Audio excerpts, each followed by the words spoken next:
So student, we have already learnt about the properties of the electrostatic charges. Clear? So that is the first topics, and I am telling out of that quantization what we have studied, no, it has come number of time in CBSE as well as ISC. Okay, so this is very important thing. Another thing, that conservation of charge, that also you should study very well. Now we'll be going to another chapter, that is called second part, that is the applications of these laws. Okay, first one will be studying about the Coulomb's law. So Coulomb's law, what it gives? Coulomb's law is is the forces between two charges. Okay, so we'll be taking two charges, so that forces between the two charges will be F, the forces. Okay, these forces will be proportional to the product of the charges. Suppose you have taken Q1, Q2, two charges, and this is product of the charges.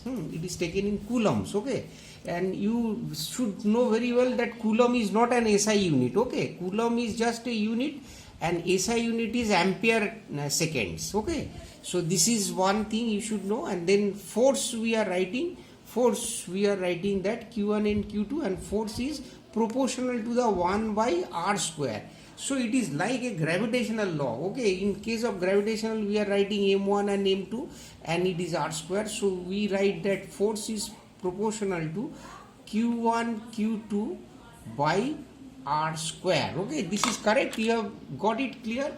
So force is proportional to this. Now this will equate with a thing that is 1 by 4 pi epsilon. Okay, and this is q1 q2 by r square. What 1 by 4 pi epsilon? This is one important thing that you should study, and it comes very often in the examinations in different forms. Okay, CBSE traces more importance than the Coulomb's law to these things. 1 by 4 pi epsilon. So what is 1 by 4 pi epsilon? This is a constant, and value of 1 by 4 pi epsilon is equal to the 9 into 10 to the power 9. Okay, this is SI unit, 9 into 10 to the power 9. What is the unit? You can make out very well. No, from this we'll be writing meter square, and it is Coulomb square. No, okay, Coulomb square. Okay, this is correct. Meter square and Coulomb square, like this we'll be writing. Then we can write in term of newtons and all these things. Okay, so we'll be learning it in a numericals. So these things we are writing. What is epsilon? Epsilon is called the permittivity of the medium. Okay, so we have studied about the electrical charges, how does it behaves, we have learned. There is lines of force, we have learned that, and it is same charges are what it is doing, it is repelling. Okay, it is not attracting, it is repelling same charges, and dissimilar charges, that is attracting with each other. Okay, so these things we have learned, and now we are studying the Coulomb's law, and in Coulomb's law we are studying one thing, that is the permittivity of the system. Okay, so this is sigma. What is sigma? And these things indicates. Okay, sigma is something which is proportional, inversely proportional to the force. So sigma is more, means force will be less. Clear it is? So in this way we will be explaining the things, and here we will be learning some other things. Suppose it is given sigma 0, this is given in case of air.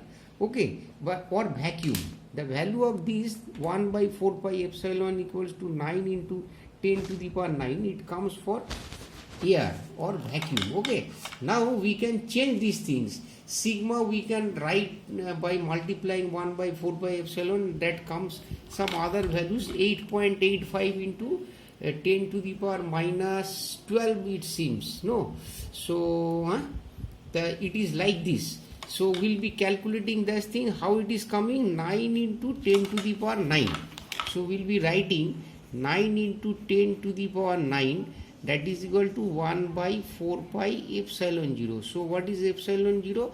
Epsilon 0 is 4 pi into 9 into 10 to the power 9, and that comes roughly, I'm telling you, 8.85 into 10 to the power minus 12 SI units. Okay, we'll write. So we'll check these things, and again I'll tell you in.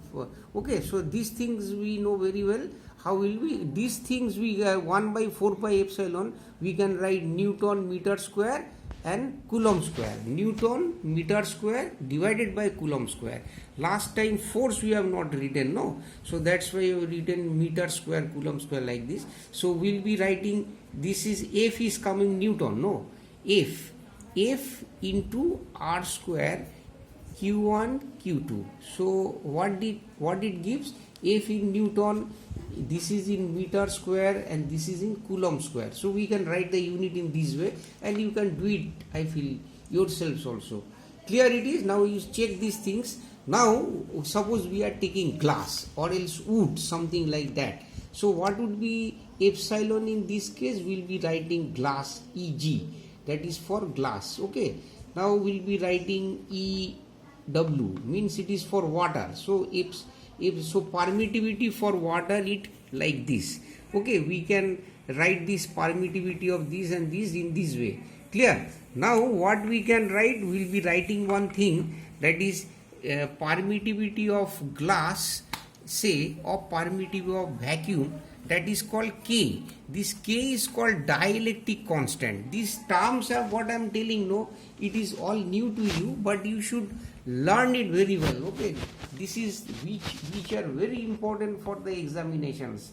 What we told, dielectric. What is dielectric? Dielectric gives at a time the nature of a substance. Okay, this is Eg glass divided by E0, that is equal to K.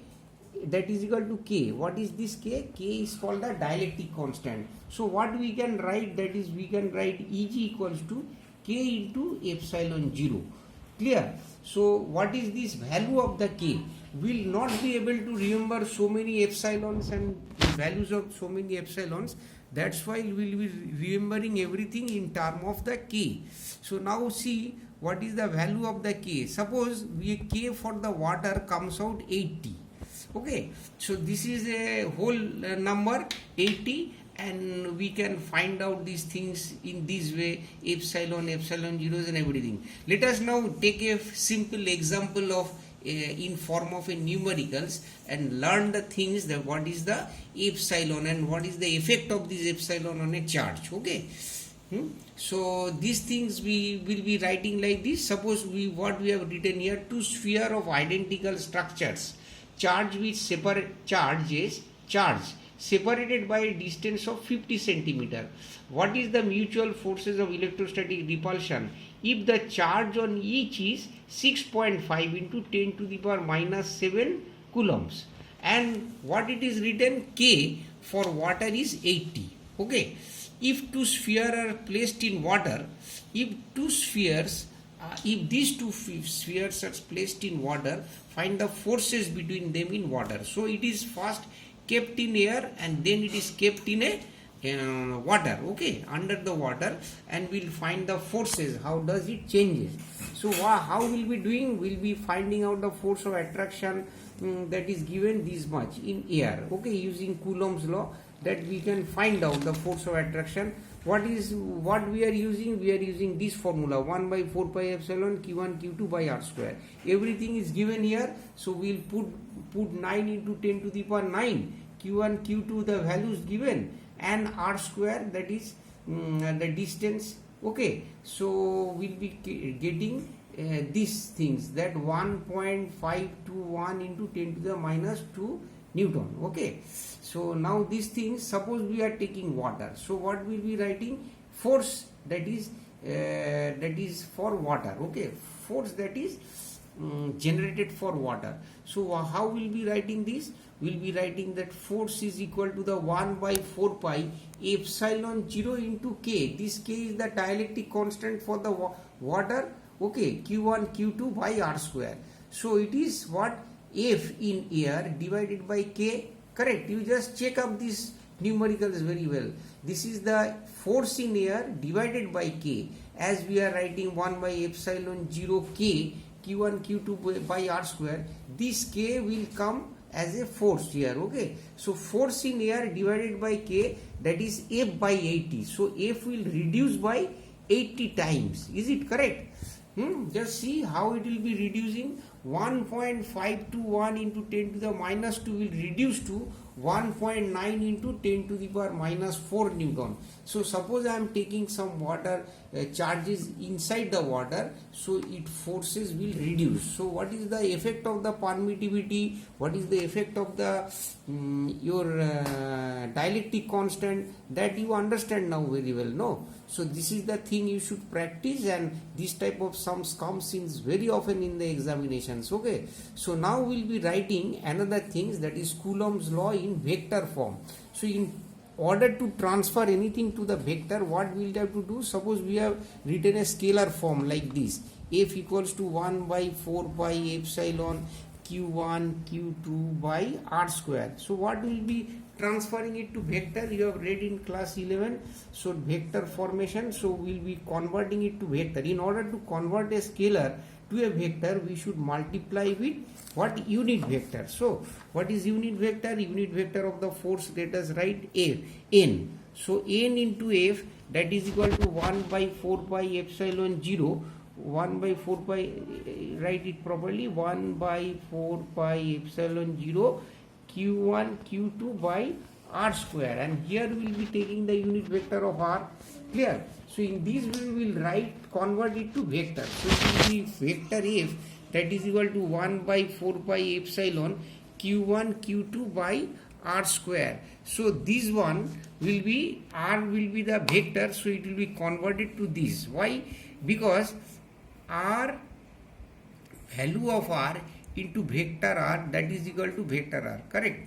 Value of r, we are writing like this, into unit vector, that is equal to vector r. So how we get the value of a unit vector r? That is vector r divided by r.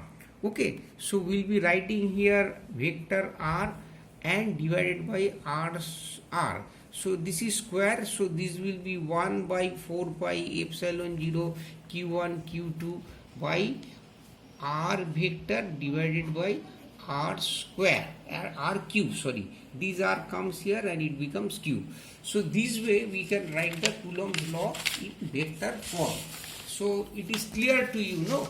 So we'll be now writing these things in vector form in this way. You'll be getting it in books also, textbooks also. For this purpose, no, you should use the NCERT always. Nothing will come outside the NCERT, and you'll get 99% things common from the NCERT. Clear? So this is what CBSE tells, and it has number of years it has shown like this. Clear? So what is the things we have learned now? No, what is the these things, and what is this forces that you have learned? Learned.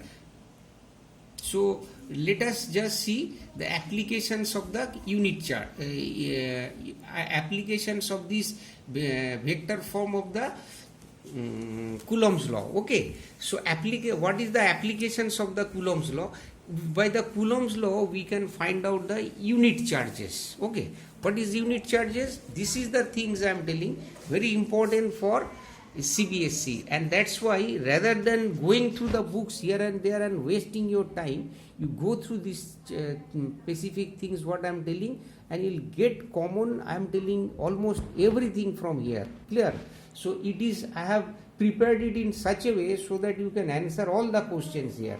Clear? So now let us study what is unit charge. Okay, unit charge is, the unit charge is defined as, what is unit charge will be defining? Unit charge is the, unit charge is defined as 1 coulomb, that is charge which repels an equal and similar charges with a force of 9 into 10 to the power 9 newtons. Correct? This will be 9 into 10 to the power 9 newton.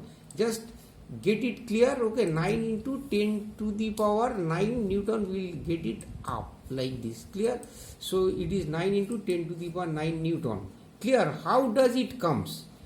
You just go to the Coulomb's law we have written here. So from this law, what will be writing? 1 by 4 pi epsilon is equal to the 9 into 10 to the power 9. Q1 and Q2 will be writing 1. Okay, because Q1 and Q2 will be writing 1 like this. See how it is coming. 1 by 4 pi epsilon q1 q2 by r square. So how it is coming? F force will be writing 9 into 10 to the power 9 into q1 and q2 will take 1, q1 will take 1, q2 will take 1. So 1 into 1 divided by r square, where we will be taking r equals to 1 meter. Clear? So if the similar charges separated by a distance of 1 meter, then the force that will exert on each other, one on another, is known as the, if it is 9 into 10 to the power 9 Newton, then it is called unit charges or 1 coulombs of charges, like this. Clear? So it is clear to you how we define the unit charges. Clear? So next one, which this is 1 coulomb is equal to the 9 into 10, 3 into 10 to the power 9 stat coulomb. Stat coulomb is a CGS unit, so you can just learn it like this. Okay, what EMU of charge? Another charge unit is there, that is electromagnetic unit of charge, that you will be learning afterwards. That is 1/10 of what EMU is 1/10 of 1/10 of ESU. It is not EMU.